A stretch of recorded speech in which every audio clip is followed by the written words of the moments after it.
Hello. Hi, everybody. We are here with Chaise Dennis. Hi, guys. It's so good to finally talk to your audience. Okay, they are. We'll give them like a minute. Oh, they're okay. They are pouring in. Hi, guys. Well, cheers. Cheers. What are we drinking? This is bourbon. Bourbon. As you know, that's my favorite. We love a cognac moment, right? Yeah. Do say. Do say. Yes. Thank you for being here. Thank you. Thank you for coming to my home. Merci.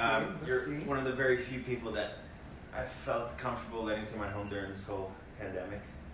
Yes. And it's been a while. It's been 4 months, so I feel like our bacteria is... They've been shared. Yeah, it's good and to go. Even before the coronavirus, we had shared a few bacteria. Not through like that, just through a lot of like trying clothes on. Yeah. You know. And we make magic. We make a lot of magic. So, thank you for having me.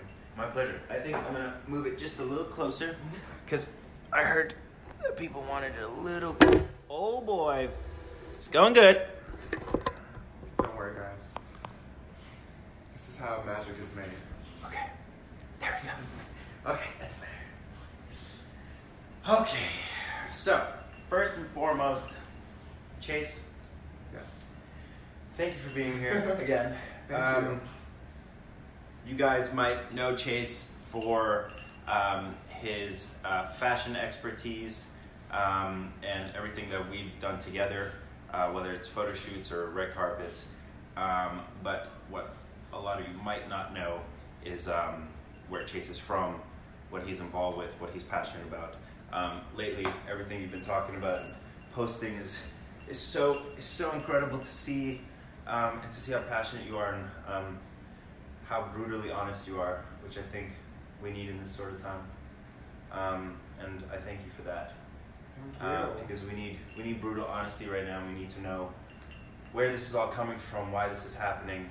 So let's just first and foremost start with where you're from, because you're literally from where this is happening.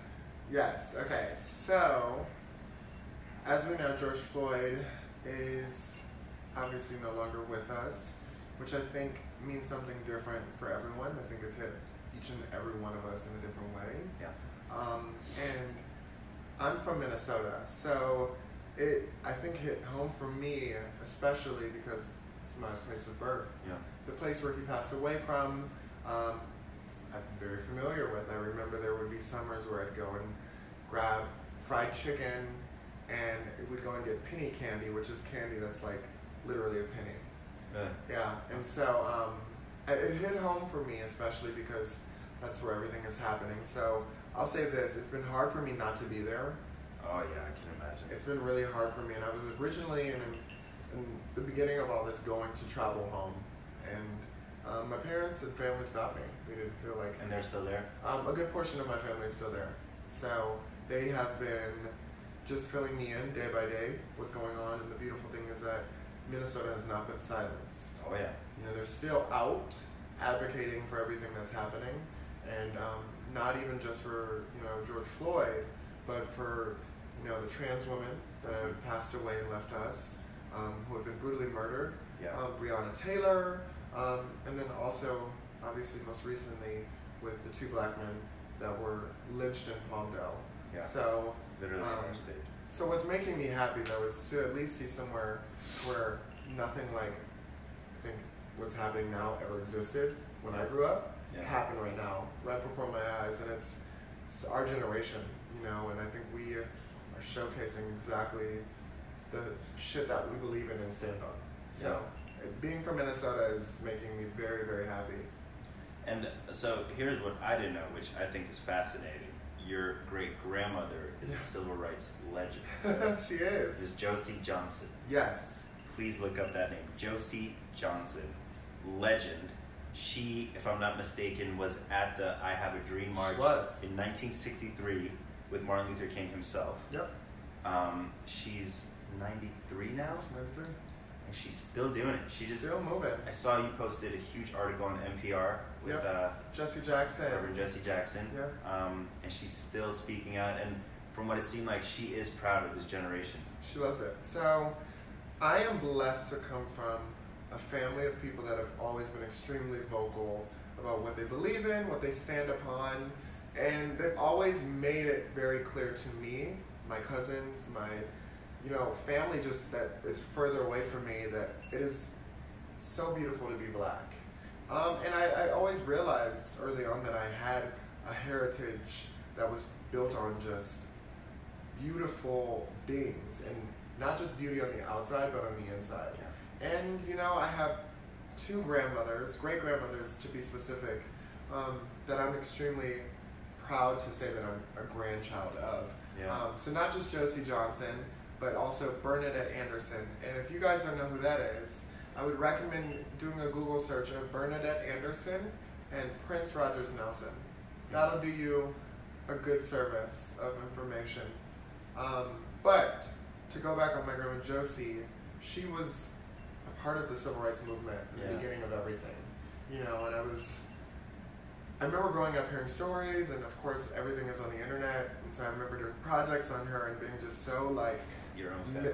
I know, and I was so mystified by who she was because I knew her personally. Yeah. So being able to see how others perceived her and received her, I think gave me even more excitement to realize, like, this is what I come from. And she was the first black regent in Minneapolis, in Minnesota to be specific, at the University of Minnesota.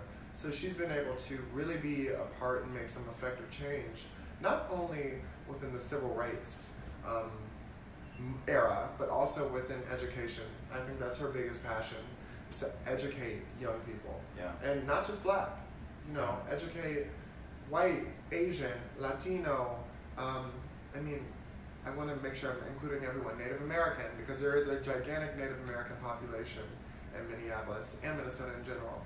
So she's just always been really, really big on advocating for education.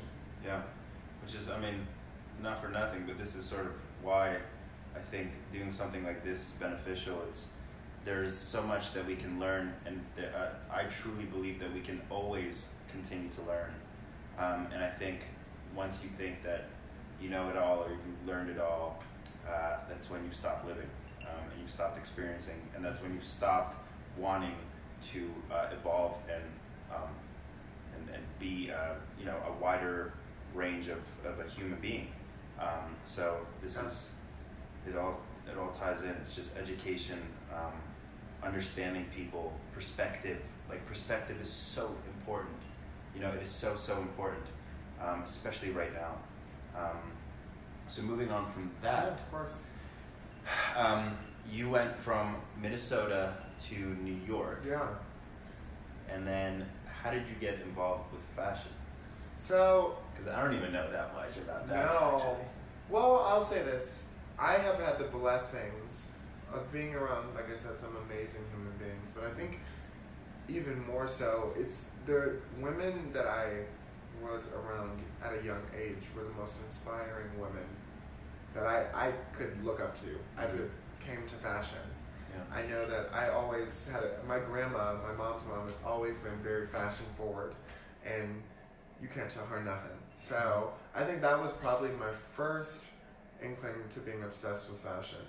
But I think as it progressed and I was able to kind of see fashion in a way that was my own, and I think also this stems from being a gay black man. I think I, for a long time, hid what I was into. But it wasn't really a hiding, because I think my mom embraced it. She knew early on that I was different. I think she had her own troubling issues with it, but she wanted to find a way to support me the best way she could. Yeah. And that was first by putting me in an art school.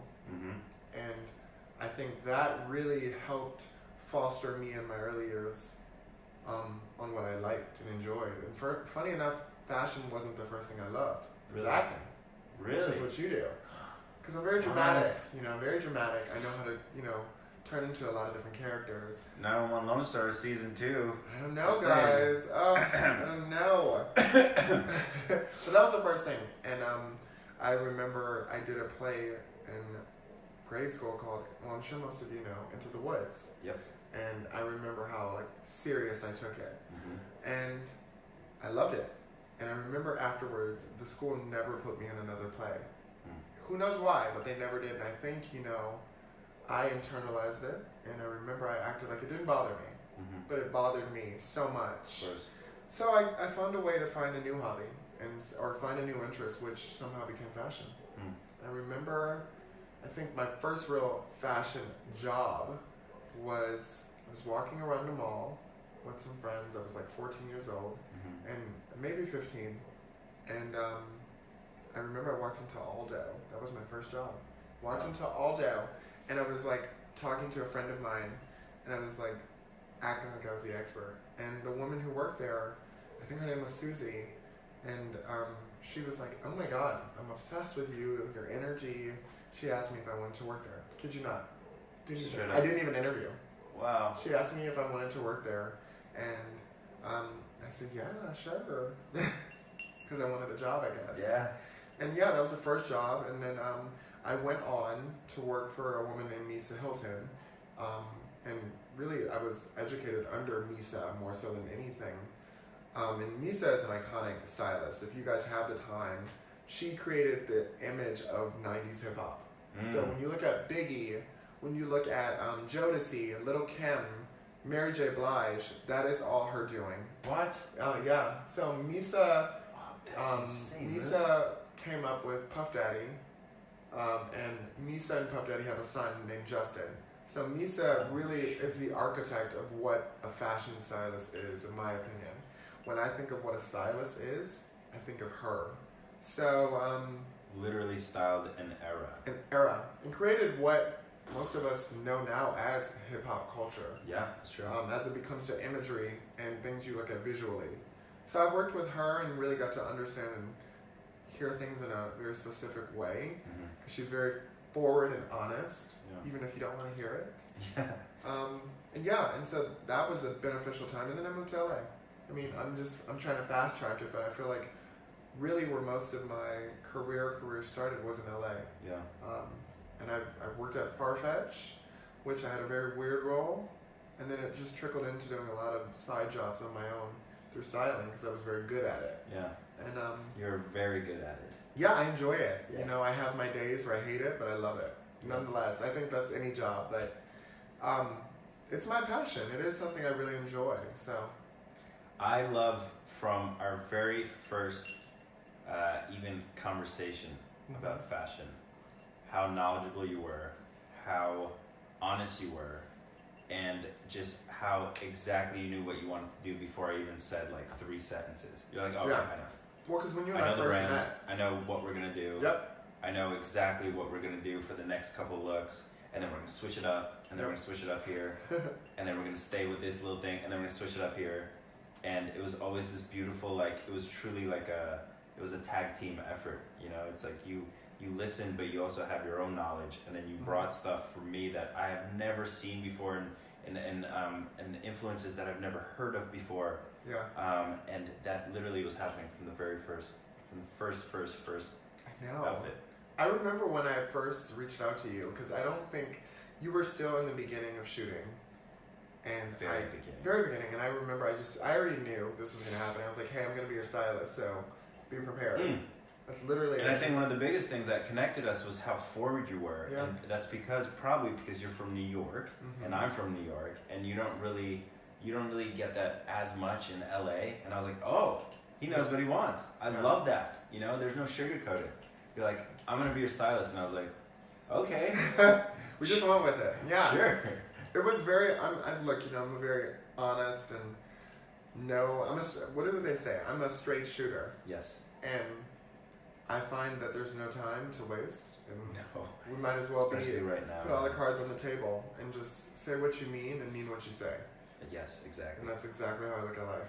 How do you see sort of the world of fashion and style right now going on with everything that's going on? Because I know a lot of brands are putting up a bullshit facade. Yeah. I know a lot of brands are being extremely supportive, and then there's still brands that are silent. So how do you see sort of the world of fashion and style moving forward after all of this?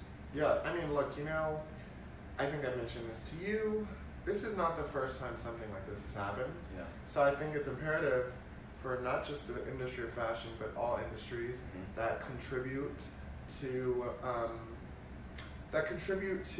really the raping of black people. And that sounds very brutal because it is. You know, for so long, I think has black culture been raped and mutilated and picked apart. And it's been a pressing issue for a very long time. And I think right now, obviously, there has been a boiling point that the country and the world has reached. And with fashion, I have quite a lot of issues, you know, because I've seen a lot of what happens behind the scenes. Yeah. And I think the most frustrating part of right now with the industry, and outside of fashion, because fashion is just only one segment of it, fashion and beauty, is seeing that I think the most telling part is when you go on an Instagram of a company and you see that all of their content has been distributed within a week span of just nothing but black people. And it's very disingenuous. Yes. And I hear this often, or I see it, where people are like, well, at least they're doing this at least, you know, they're trying to, you know, understand. But I don't think that's trying to understand. What I think it is I think it's trying to overcompensate. Yes. For what's happening right now in the world. And I posted something about Allure Magazine. Oh, yeah? Yeah, I said Allure Magazine is turning into Hype Hair. Now, for those that don't know who Hype Hair is a black publication that is pretty much focused on black women and black hair, which is a whole nother discussion on its own. But Allure had started to look at, it started to look like how black publications and black Instagrams look like, which kind of horrifies me because it's a little weird. Yeah. And I say weird because it seems to be like a trend, you know? And I don't want my skin color, I don't want the women that I look up to, the women I grew up around and seeing and I still keep around me, become a trend.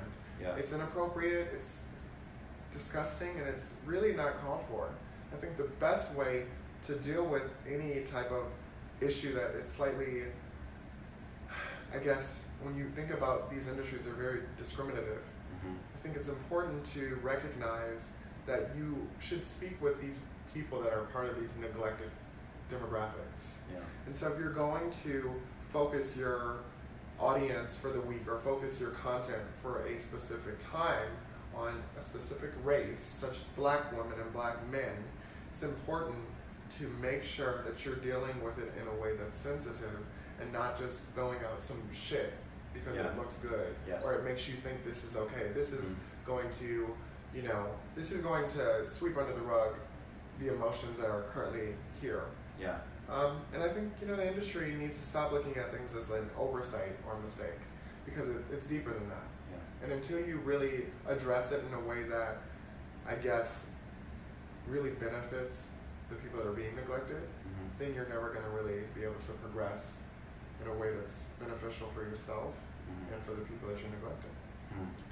That's a lot to unpack on its own, but, you know, who knows what that means for the future, but I think after, and I said this before, I think once all of this subsides, which that's going to be a very long time from now, I think...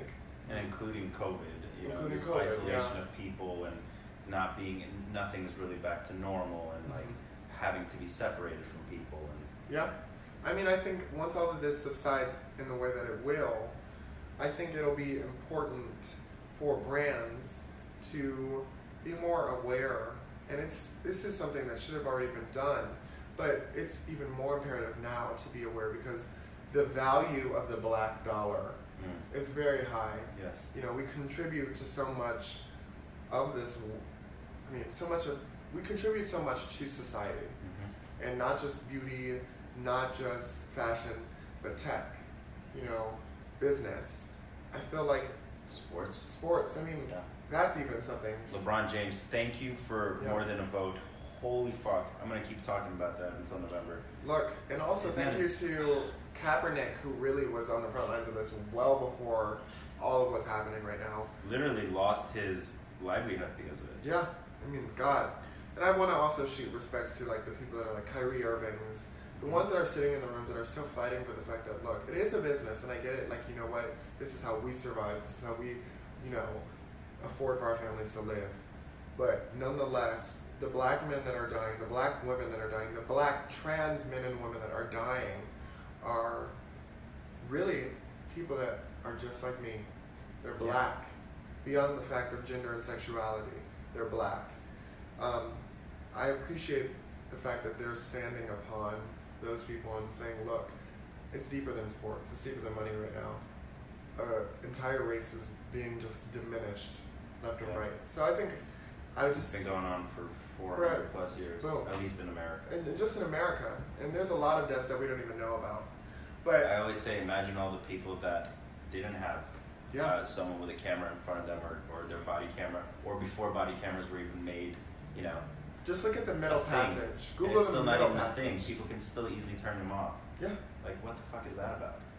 It's unfortunate. But hey, you know what?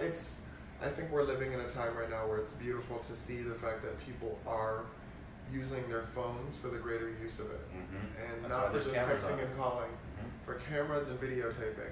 So thank you to those that have been able to capture the wrongdoings of what's happening in the world. And thank God. Yeah, because, I mean, if we didn't have that, none of this would be happening right now. And honestly, for the audience that's watching, I would say go look at Emmett Till. It's going to I'm sure it's a name you guys have heard, but like, take some time to dive into it.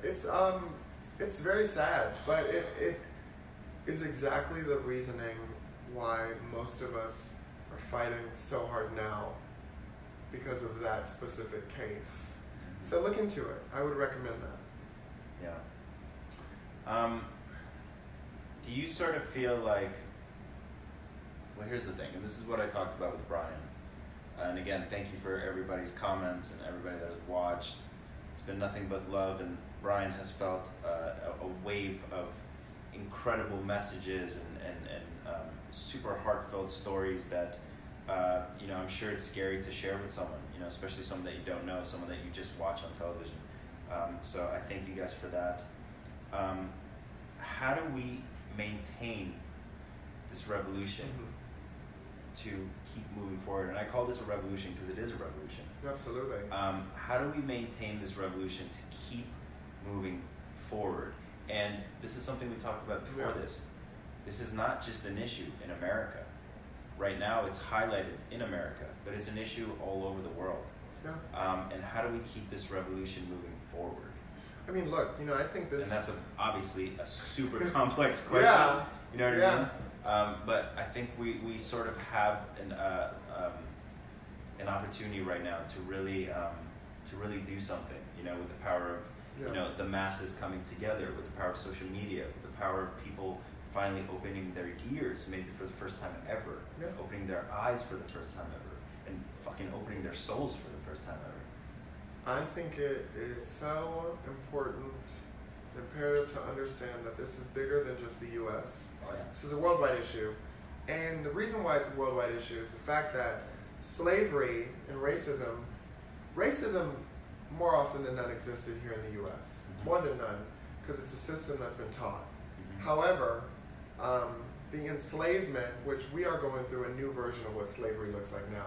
Because I don't believe that black people or people from African heritage have truly been freed. I don't think that ever really existed. And it doesn't exist now.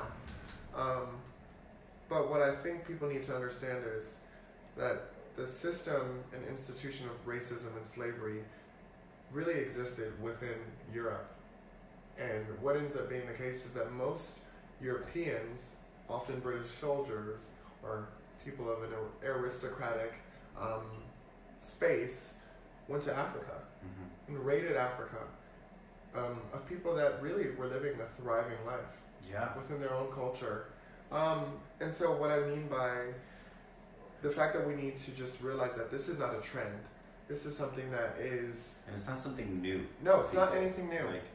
I feel like, you know, I always go back to 12 Years a Slave, which it's a horrifying film, but it's a film that's so real and it's rooted in just brutal. And it is honesty. a must watch. It's like, watch. obviously, expect some extremely brutal themes, but that's what it was. It was a brutal time, but it's at least for me, that was one of the most insightful films I've ever watched. Yeah. And it's still the most, I think, distraught I felt after watching anything. I remember I went and seen that movie with my family, and it was so. It was. I heard the story of Solomon Northup well before the movie, but I think seeing the movie and the way that Steve McQueen was able to capture it, I mean, I don't think many people were prepared for it. No. And the reasoning why I'm bringing that up is because Solomon Northup, whom is the lead, who really is the story of 12 Years a Slave is behind, was a free man. He was a free man. That's the big issue. It just so happened to be that he didn't have his freedom papers, which no one should even be having to carry freedom papers around. He didn't have his freedom papers. The fact that he was a free slave on him the day that he was plucked and thrown right back into a system that still exists. And it's a system that's existed, like I said, for over 500 years, really. So as I state, that it's bigger than just a U.S. issue. It's a worldwide issue. And I think we need to treat it as such, because in Europe, black people are treated horribly. Mm-hmm. And I think it's also a system of being taught that we're not beautiful. And it's something that's so deep-rooted in other things, but in Europe especially, I know in Italy, I saw that a lot of influencers, not just in fashion, but within all realms, stating that they don't see color. And I think that's something that is so bad to say. So I think ultimately, for those that are watching this and that don't live in America and are... A lot of you guys aren't from America, so this is super insightful. It should be important to be conscious of what you're listening to, what you're receiving, and how you're taking in the news. Because if you're a believer in the movement of what's now, Black Lives Matter, of not just George Floyd, but those that have come before us and those that will come after, because this is not going to end, unfortunately. As much as I want it to end, I know that there are going to be... It's still happening. It's still happening literally right now.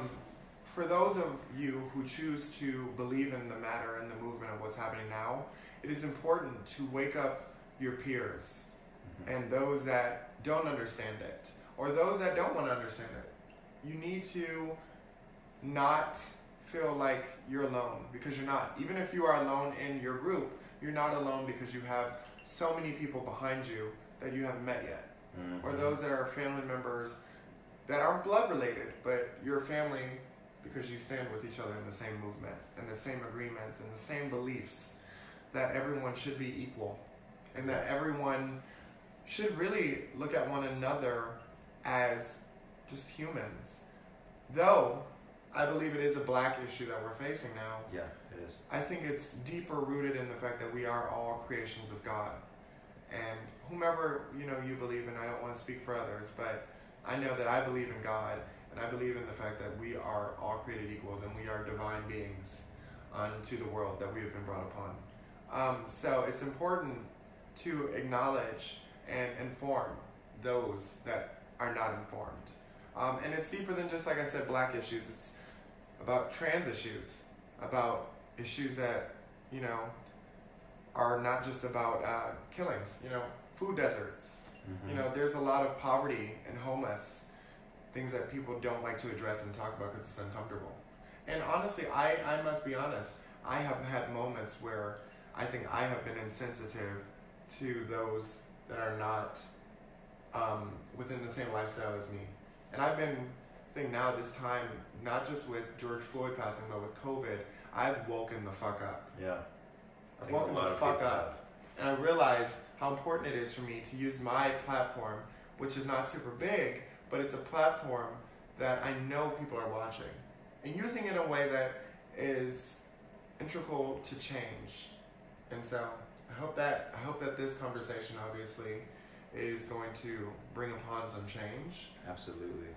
I hope I hope it's just another step forward, because that's the only thing that we could be doing right now is just keep moving forward.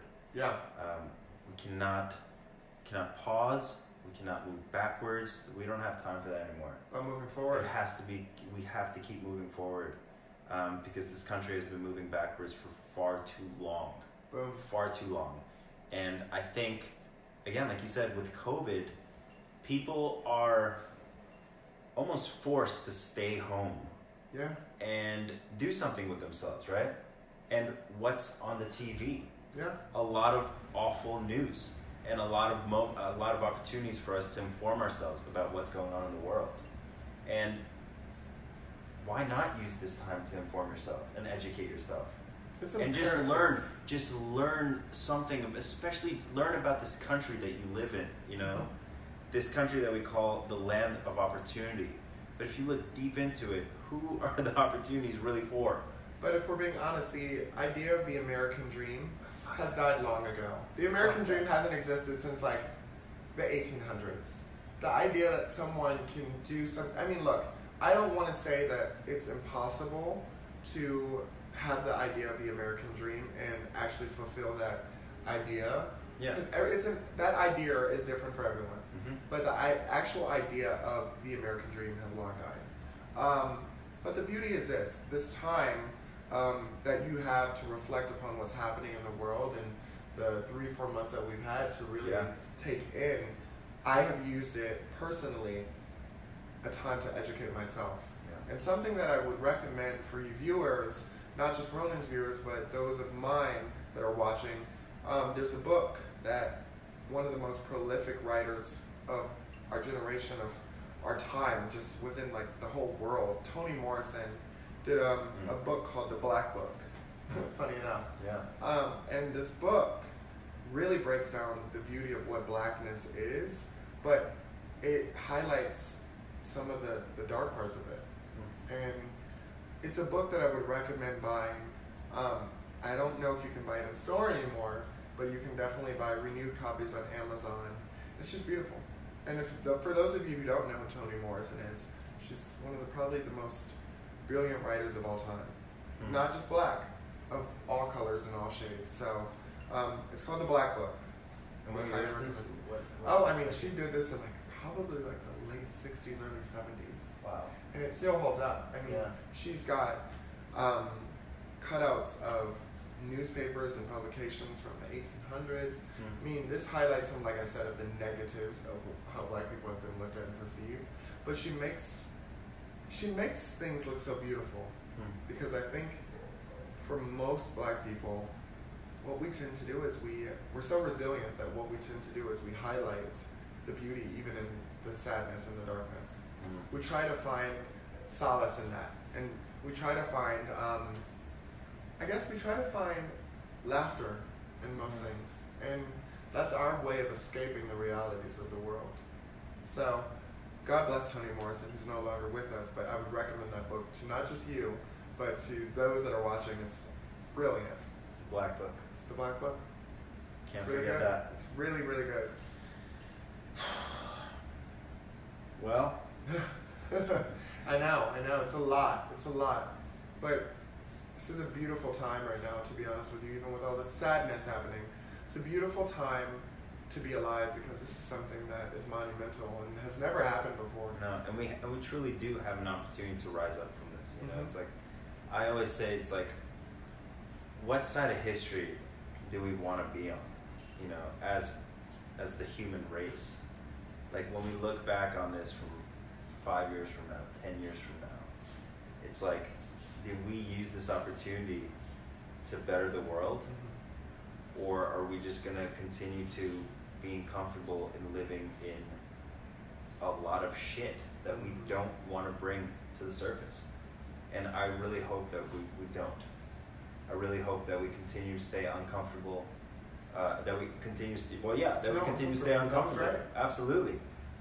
Because as we know, with comfort comes a lot of, letting things go by, turning your head to a lot of things. And then shit like this happens. Yeah. So, again, please, keep moving forward. And I said this last time, find your lane, which is something that I think people need to hear, because I think a lot of people are trying to, grab at everything and like be involved in everything, you know, and just like do almost too much, you know. But like if you can really find the lane that you are really passionate in, and can do some good and make some change, go all the way in that lane. And again, it's like whether it's spreading information or donating or holding, you know, meetings or chats or starting an organization, who knows, leading protests. Just please find a way to attribute to this revolution and find a way to help lead this world into a better place, because we need every single person right now, and we need it across the board. We need it for people, we need it for children, we need it for animals, we need it for the planet, and do it with intent. I think that's most important. Don't do it just because you see your friend doing it. Be a leader. Don't be a follower. Be a leader. And even if you are not comfortable with doing so, you are ultimately, everyone has an obligation to do something good, not just for humans, but for the world. And even if you are uncomfortable with doing so, everyone has their own comfortability levels as it pertains to protesting, and you can protest from home sometimes. Absolutely. And what I mean by protesting from home is using your platform to post content that is relevant to now, and making sure that it still stands after all of this. You know, I think that is important to realize. Oh yeah, and again, we have this massive thing called social media where we can spread information like wildfire. And we can connect with the entire planet. We can learn so much from just our cellular phones or our computers, you know, and do not take these things for granted. Like we have all this access to information and change for a reason, and I think now more than ever we need to use it. There's an endless amount of knowledge right now. There really is an endless amount of knowledge, and we don't have to walk to the library. We don't have to open an encyclopedia. All you have to do is swipe up on your phone. So again, thank you to everybody that was watching this. Chaise, you're amazing. Thank you. Look, it's the least that one could do. It is. It's really the least.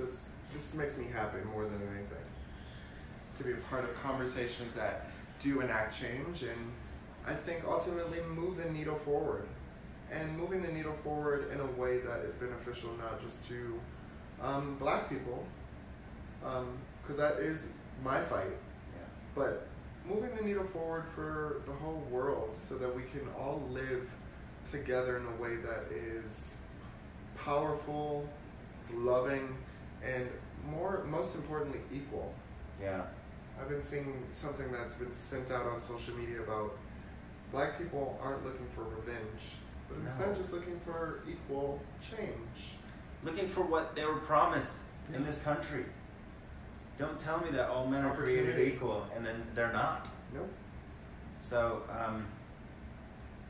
we have so much work to do, and again, it's going to be a long, hard fight, but it is going to be worth every single second if we can come out on the other side of a better world. And please do not forget that. If there's one thing that we should never stop fighting for, it's for each other, and it's for this planet that we live on, because it's really all we have.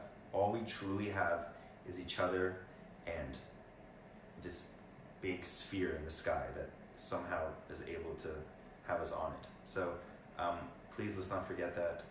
I love you guys. Thank you for tuning in. And Chaise, again, thank you so much. Please, this is the least I can do. And thank you guys. I'm going to be that shameless plugger, but feel free to go and follow me.